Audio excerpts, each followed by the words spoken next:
L'histoire antique mentionne l'histoire d'une princesse algérienne nommée Moubarka bint el-Kas, qui était si astucieuse qu'elle a vaincu une armée qui a entouré son royaume avec un tour inimaginable.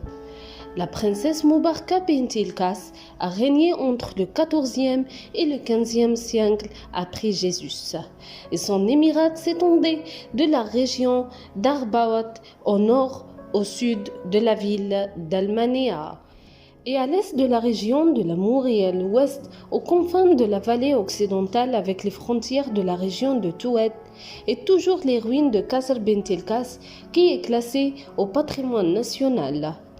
De son enfance, Moubarka avait contacté son père et appris de lui comment gérer les choses. Alors, il lui a appris la sagesse jusqu'à devenir la princesse intelligente qui rivalise avec les rois pour gagner. Avec cela, la princesse ne s'est pas soumise au siège et elle a eu assez de nourriture et de boissons pour les habitants de la ville pendant 2 ans. La princesse et son peuple ont résisté au siège, mais avec le temps, les fournitures ont commencé à s'épuiser et les gens ont eu peur.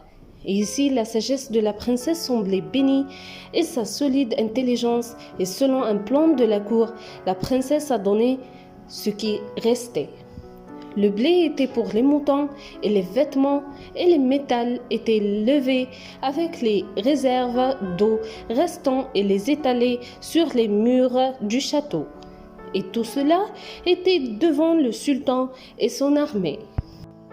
Quand les moutons sont sortis du château, les soldats les ont attrapés et ont massacré certains d'entre eux pour manger. Ils ont trouvé leur instinct plein de blé. Ils savaient donc que le siège ne se terminera pas, parce que les habitants du château ont assez de nourriture pour leur suffire pendant des années tant qu'ils nourrissent leur bétail. Et quand ils ont vu les vêtements et les métals sur les murs, ils ont dit que l'eau du château était inépuisable.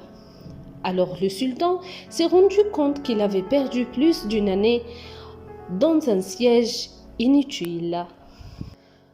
Alors il est retourné traîner les sentiers de la déception vers son émirat, et le siège affectait beaucoup pour la fille d'El-Kas et son peuple. Alors ils ont laissé Brazina à la Mania, et là ils ont construit un nouveau palais qui est toujours visible, racontant l'histoire de la sage princesse bédouine connue aujourd'hui sous le nom de Kasr bint el-Kas.